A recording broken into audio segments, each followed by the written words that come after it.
Speaker is Keaton Kirkwood from K&B Mortgages. He's a mortgage broker that we really like working with. He does an awesome job. And one of the hottest topics and one of the biggest measures that we can take right now as investors to kind of play defense, to batten down the hatches, is getting those mortgage deferrals. But as we know, the rumblings in the community are some banks are harder to get a hold of than others. Some banks are less willing than others to grant deferrals.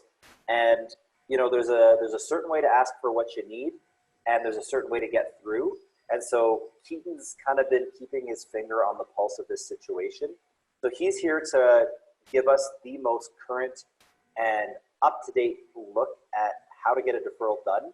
For those of you that haven't gotten through yet, or you've called, been on hold, been denied, tried again. I mean, being on hold for 3 or 4 hours is not fun.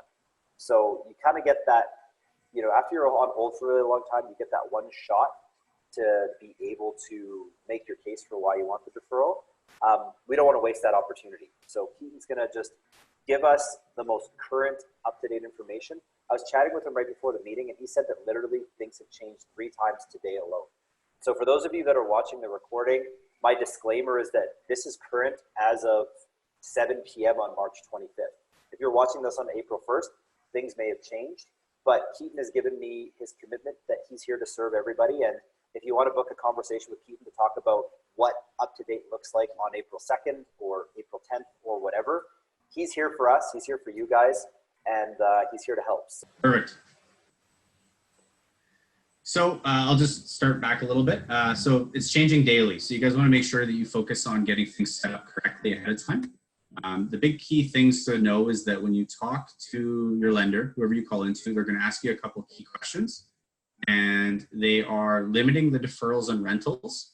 So we want to make sure that we have this conversation with your lender with a plan. It's important that you make sure that you look at what you can defer, because some lenders are deferring property tax, some are not, as an example. So you want to try to do a little bit of research ahead of time. The big question that they're asking you, though, is they're almost reading a script on this one. They're asking, has COVID-19 impacted your ability to earn or make your payments? The correct answer, if you need to defer, is yes.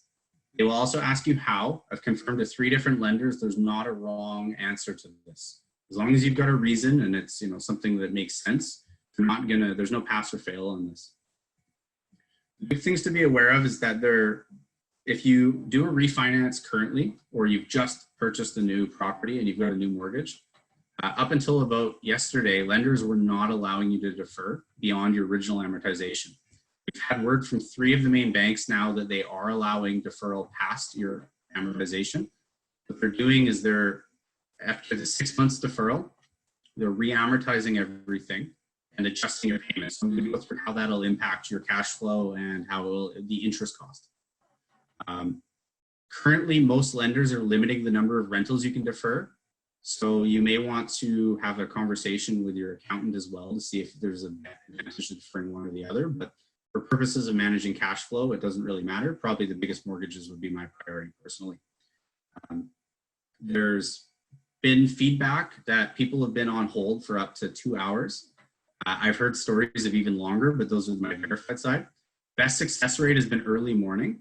But when you set up your mortgage, if you had a mortgage specialist assigned to you through a branch signing, or if you have contact to your branch that serves you, if you contact them, I've heard of hold times as short as 10 minutes, or just scheduling a call and they'll call you. So one of the things I do recommend is if you have a relationship with the lender you're working with, see if you can contact whoever set up the loan originally. This isn't the broker, this is whoever did the branch signing. They have a streamlined process and they can really shave off some time on that, as well as looking for the lenders are starting to set up COVID-19 hotlines, which are strictly for deferring payments. And they can cut a whole ring of you wait for 3 hours, you talk to someone, then they put you on hold again. So it can really increase your chance of success. The downside to the deferrals is we've seen posts about interest costs.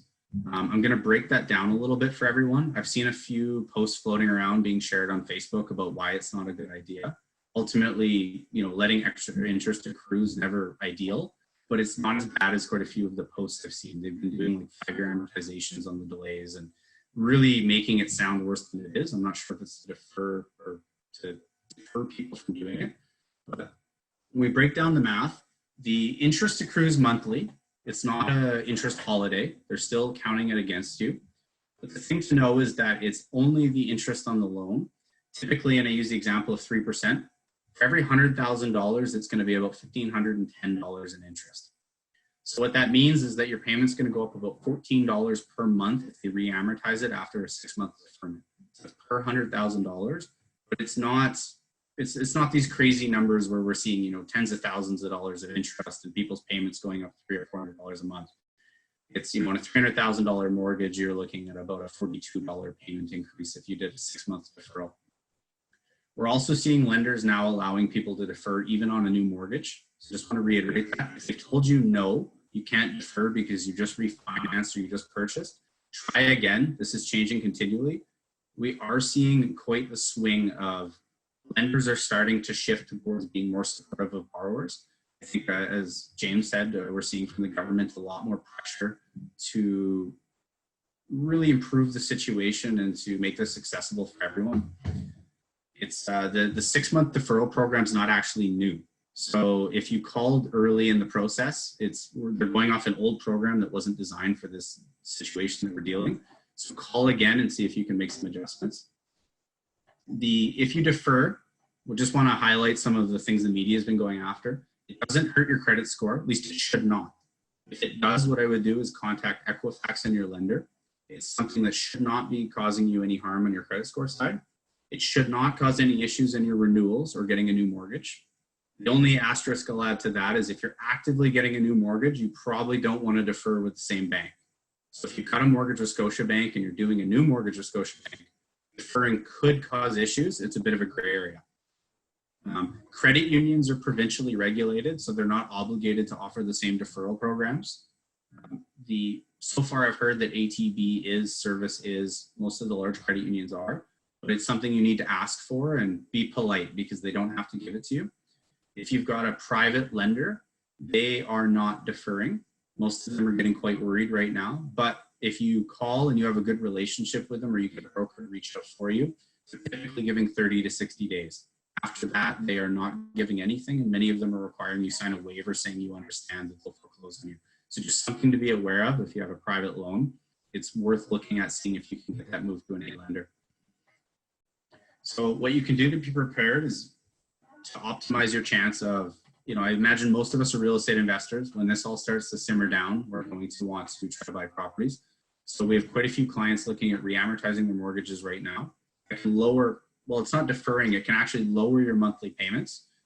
What you can do is you can re-amortize and access equity in your property as well. So this can get you a lump sum of $60,000, $70,000, which will not only bolster your down payment for an investment property in the future, or allow you to, you know, evaluate more options, but also give you float to carry yourself through, and you can also set up a deferral for this.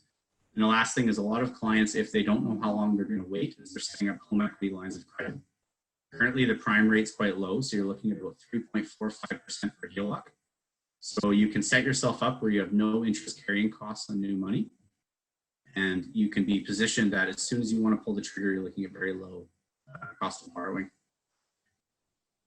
The few things I want to touch on as well, just on a side note, and I know I've repeated this a few times, but just want to stress this because I've had clients really stressing out. If you've been told no on the deferral, call back. The rules are changing very consistently.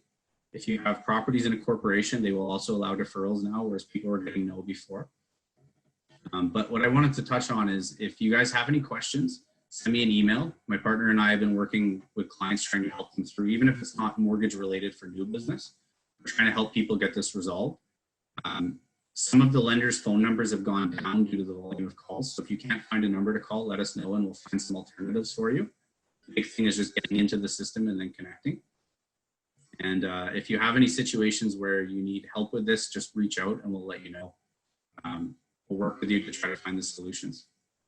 So that's kind of it on the deferral side. The interest rates are all over the place right now.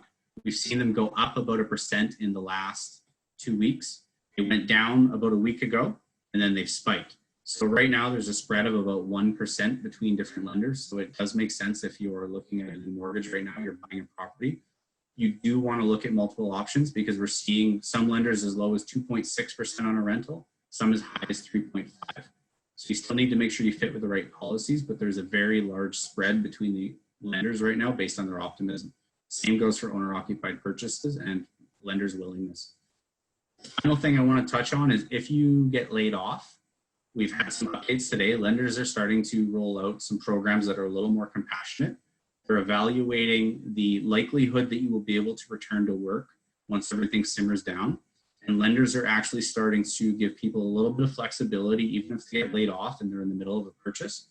So if you find yourself in that situation, reach out. We can help you navigate it and at least help you get your verbiage correct so that you're optimizing the chance that you can get your loan to go through. So if you guys have any questions, just reach out. Otherwise, I hope you guys have a good night.